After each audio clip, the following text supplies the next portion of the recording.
یہ عمریں تھیں ان کی جب ان کے والد کی وفات ہوئی، اور یہ چاروں کے چاروں بیٹے، حیران کن بات یہ ہے کہ یہ پہلے ان کے اپنے آباء و اجداد کی طرح مختلف ماؤں میں سے نہیں تھے، ایک ہی ماں تھی ان کی جس کا نام تھا ممتاز محل۔ اصلی نام کیا تھا اس کا میں نے آپ کو بتا رکھا ہے، ارجمند بانو۔ ارجمند بانو اس کا اصلی نام تھا، اسے ممتاز محل کا خطاب دیا گیا شہنشاہ شاہ جہاں نے، اور وہ بیٹی تھی آصف خان، یا آصف جاں بھی کہا جاتا ہے اسے، اس کی بیٹی تھی، اور نور جہاں کی سکی بھتیجی تھی۔ میاں بیوی میں بڑا پیار اور محبت رہا ہے، ان کی جو رفاقت ہے میاں بیوی کی۔ اب مختلف ٹاپکس مجھے نظر آ رہے ہیں کہ میں کدھر سے بات کروں، کدھر کو لے جاؤں، بتانا میں نے کچھ اور ہے آج۔ ان کی رفاقت بڑی مختصر سی رہی میاں بیوی کی، لیکن ان کی محبت مثالی رہی۔ کہا جاتا ہے کہ 15-16 سال ان کی شادی قائم رہی، اس کے بعد ممتاز محل کی وفات ہو گئی۔ جب وہ ڈیتھ بیڈ پہ یعنی بستر مرگ پر تھی تو شاہ جہاں نے اس کی عیادت کی، اس کی بڑی خدمت کی، اس کی بڑی دل جوئی کرتا رہا۔ قیمتی مہنگے سے مہنگے حکیم، طبیب، ڈاکٹر، معالج اس کا علاج معالجہ کرنے میں مصروف رہے، مگر قضائے الہی کو کون ٹال سکتا ہے؟ جب وہ بستر مرگ پر پڑی تھی تو اس نے 2 وصیتیں کریں، وہ بڑی انٹرسٹنگ ہے، آپ کو بتانا چاہتا ہوں۔ اس نے اپنے میاں سے یہ کہا کہ میری فوتگی کے بعد دوسری شادی نہ کرنا، شاہ جہاں سے کہہ دیا۔ اور دوسری بات یہ ہے کہ میری قبر کے اوپر ایک ایسا قلعہ، ایک ایسا دربار، ایک ایسی عمارت بنانا جو پوری دنیا میں اپنی مثال آپ ہو۔ روتے ہوئے اور دکھی دل کے ساتھ شہنشاہ نے ہاتھ پر ہاتھ رکھ کر اپنی بیوی ممتاز محل کے ساتھ اقرار، عہد و پیمان کر لیا، وعدہ کر لیا کہ آپ کی دونوں باتوں پہ منوان عمل ہوگا، اور اس نے کیا بھی۔ مزیداری کی بات یہ ہے کہ اس کی وفات کے بعد اس نے ساری عمر شادی نہیں کی، اور دوسرا یہ کہ اس کی وصیت کے مطابق، اس کی خواہش کے مطابق ایک بہت عالی شان عمارت آگرہ میں بنوائی، جسے شروع میں ممتاز محل کا نام دیا جاتا ہے۔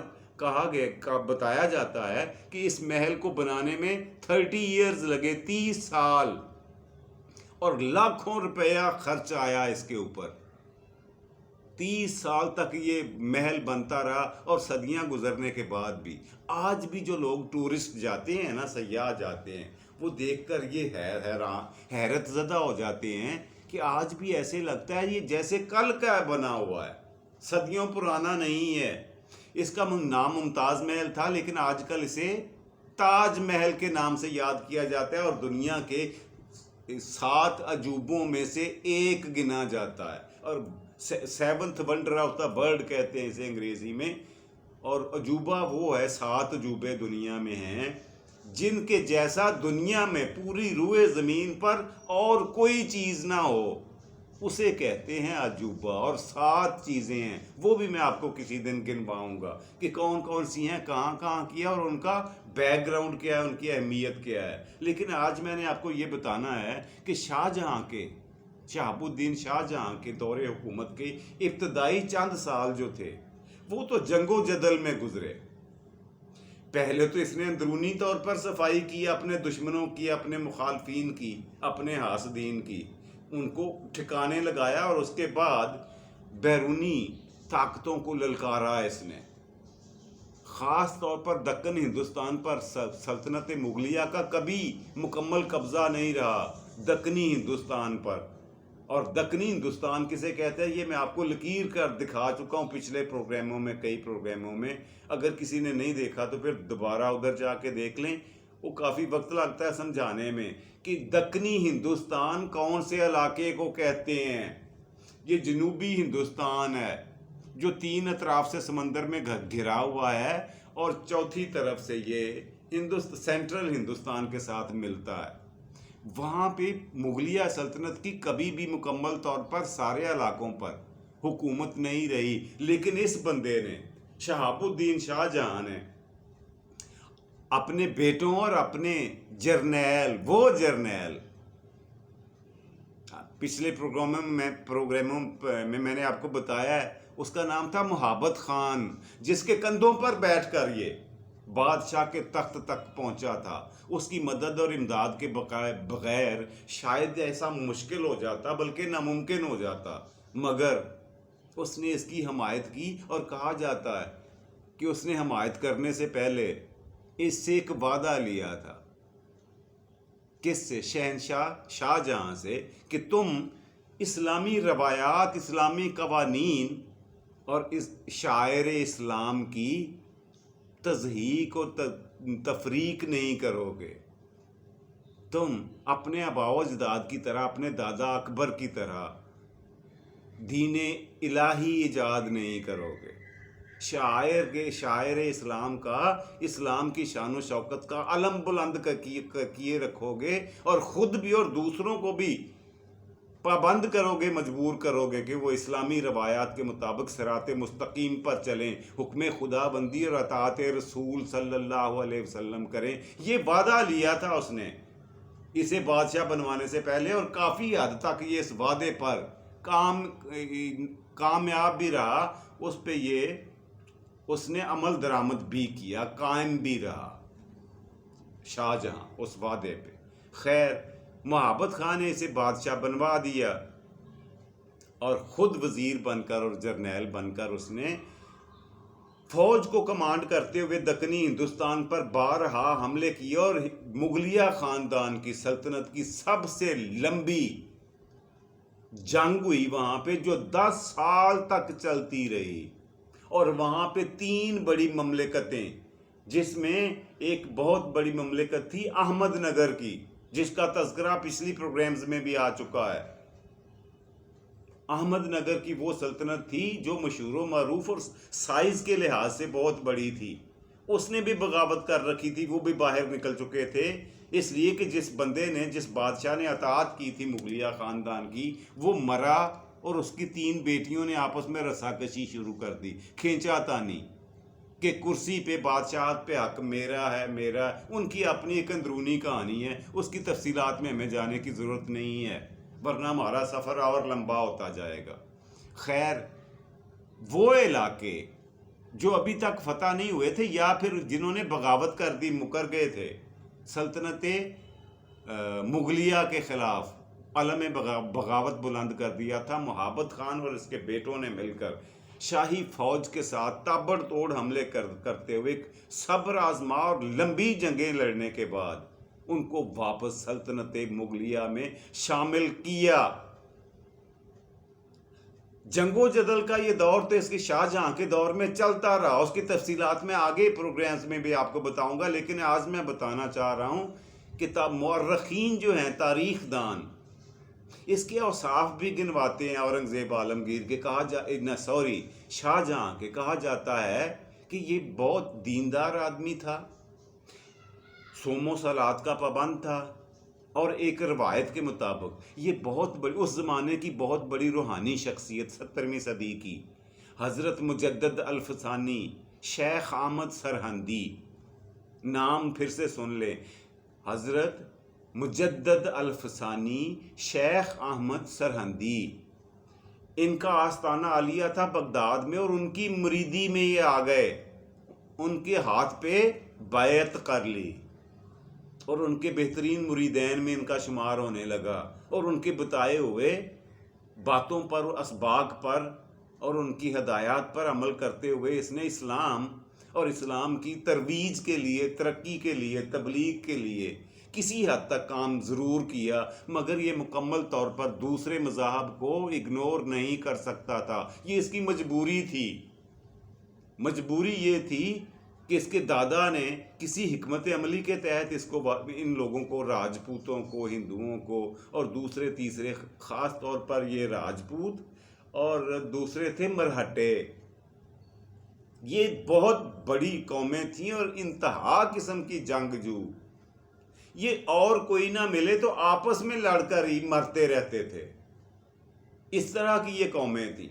اور ان کو اپنے ساتھ جوڑے رکھنے کے لیے ضروری تھا کہ کٹر مسلمان نہ بنا جائے، تھوڑی سی ریلیکسیشن، تھوڑی سی اپنے اندر نرمی پیدا کی جائے، اور یہ کی کرنا پڑا، پھر اسے اس نے کیا بھی۔ کس نے؟ شہاب الدین شاہ جہاں کی بات ہو رہی ہے، بار بار بتانا نہ پڑے مجھے۔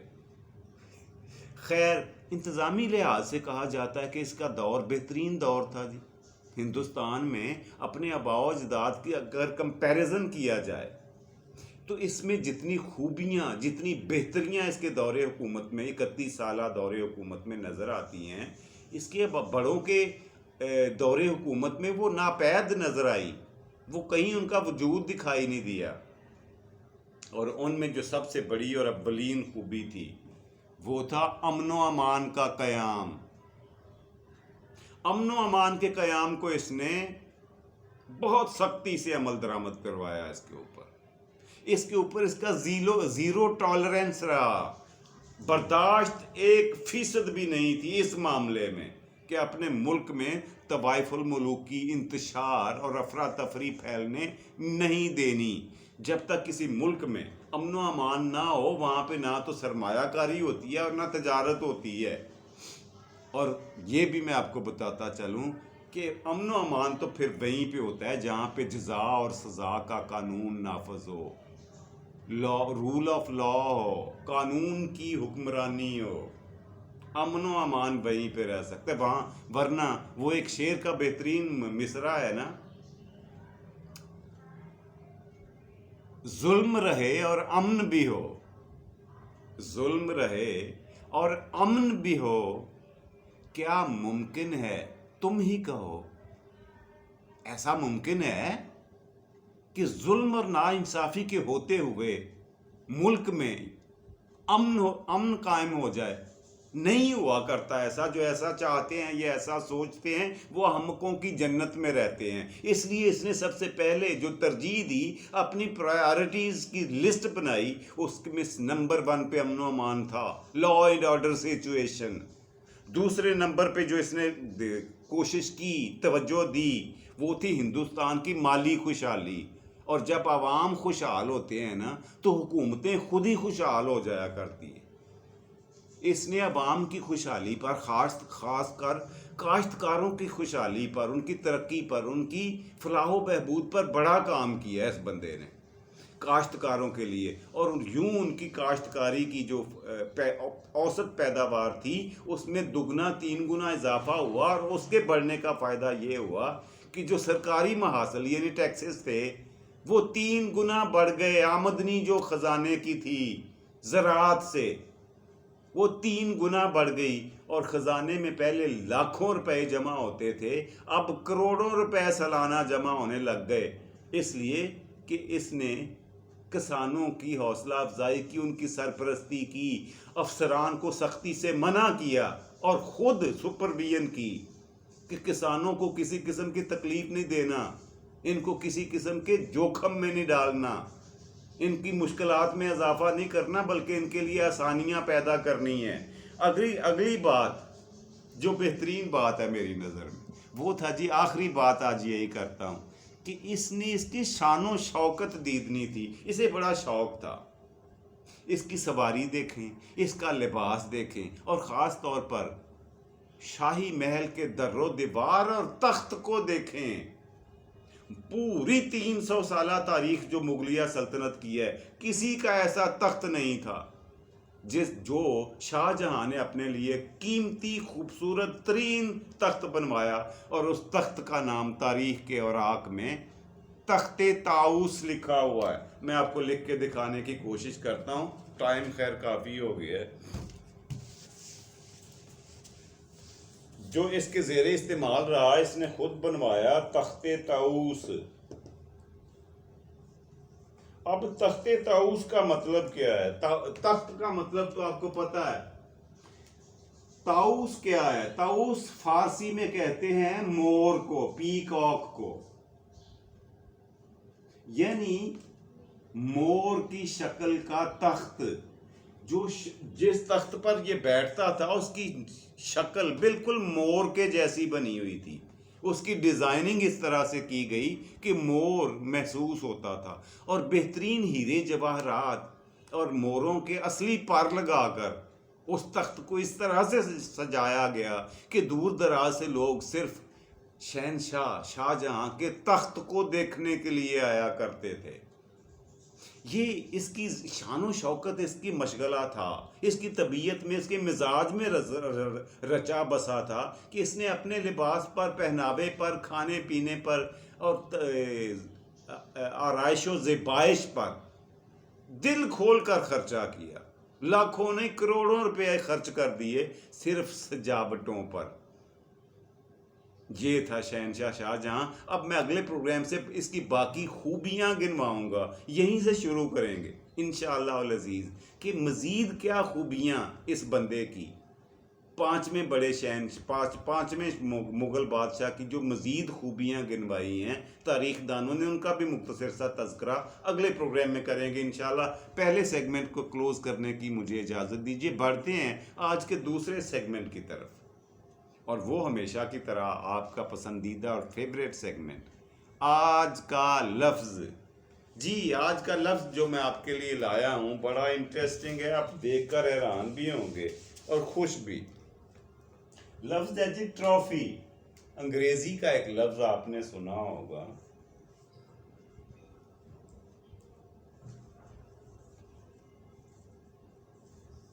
ٹرافی۔ اب میں اسے یوں لکھ کے بھی دکھا دوں اردو میں بھی، ٹرافی۔ اچھا، ٹرافی کسے کہتے ہیں؟ ہم لوگ اس سے مطلب کیا لیتے ہیں؟ ٹرافی کا مطلب لیا جاتا ہے وہ انعام، وہ سووینئر، وہ نشانی جو کوئی میچ یا کوئی ٹورنامنٹ جیتنے کے بعد، کوئی مقابلہ جیتنے کے بعد جیتنے والے شخص کو دیا جاتا ہے، اسے ٹرافی کہتے ہیں۔ لیکن میں آپ کو بتاؤں گا اس کے ابتدائی معنی کیا تھے۔ پہلے تو یہ سمجھ لیں کہ یہ انگریزی میں لفظ آیا ہے اٹالین زبان سے، اٹالین زبان کا لفظ ہے ٹرافی، اور اس سے انگریزی میں آ گیا ڈرائیو کر کے، اس سے مطلب ہی بدل گیا اس کا۔ اٹالین زبان میں ٹرافی اس مال کو کہتے ہیں جو میدان جنگ میں یا کھیل کے میدان میں ہارنے والا چھوڑ کر بھاگ جاتا ہے۔ دوسرے لفظوں میں، آسان لفظوں میں سے مال غنیمت کہا جا سکتا ہے۔ جی، ٹرافی کا مطلب اٹالین زبان میں یہ ہے، اور ہم نے اسے کچھ اور بنایا ہوا ہے۔ خیر، غلط العام ہے، اسی طرح سے یہ چلتا رہے گا۔ میں نے صرف آپ کے نالج میں اضافہ کے لیے بتانا ہوتا ہے اور کچھ نہیں۔ جی، پروگرام کا تیسرا آخری اور مزیدار سیگمنٹ، آج کی بات۔ آج کی بات جو میں آپ سے کرنے جا رہا ہوں ناظرین، وہ بڑی غور طلب ہے۔ وہ یہ کہ ہر خوش اخلاقی بڑی اچھی چیز ہے، ہر بندے کو، ہر شخص کو خوش اخلاق ہونا چاہیے، مگر جہاں پہ مگر آتا ہے نا، وہاں کام کی بات آتی ہے۔ آپ کو پتا ہے خوش اخلاقی میں بھی دیگر کاموں کی طرح اعتدال کا ہونا، بیلنس کا ہونا ضروری ہے۔ یعنی کئی لوگوں کو آپ نے دیکھا ہوگا کہ حد سے زیادہ، ضرورت سے زیادہ خوش اخلاقی کا مظاہرہ کرتے ہیں، جو ناقابل فہم ہوتا ہے۔ یار، اس کی ضرورت نہیں ہے یہ جو کر رہے ہو تم۔ میں آپ کو بتاؤں ریسرچرز نے کیا کہا ہے کہ ایسا وہ لوگ کرتے ہیں، ضرورت سے زیادہ خوش اخلاقی کا مظاہرہ وہ لوگ کرتے ہیں جو اندر سے ٹوٹ چکے ہوتے ہیں، ان کی شخصیت مسخ ہو چکی ہوتی ہے، وہ دنیا سے نا امید ہو چکے ہوتے ہیں۔ اور ایک وہ بڑا پیارا سا شعر ہے نا، شعر کا ایک فقرہ ہے، خیر شعر کا فقرہ بھی میں آپ کو بعد میں سنا دیتا ہوں۔ جب آدمی اندر سے ٹوٹ گیا نا، تو اس کی حالت پھر اس طرح کی لگتی ہے کہ جیسے اس کے جیسا خوش اخلاق بندہ دنیا میں کوئی نہیں، اور بندہ اس کی خوش اخلاقی دیکھ دیکھ کے تنگ آ جاتا ہے۔ یہ ہے نشانی اس بندے کی، اسے انتہائی ہمدردی کی ضرورت ہوتی ہے، وہ ذہنی طور پر ڈسٹرب ہوتا ہے۔ خوش رہیں، خوش رکھیں، خوشیاں سمیٹیں اور خوشیاں بانٹیں، اپنا اور اپنے پیاروں کا ڈھیر سارا خیال رکھا کریں۔ رب رکھا اور پاکستان زندہ باد.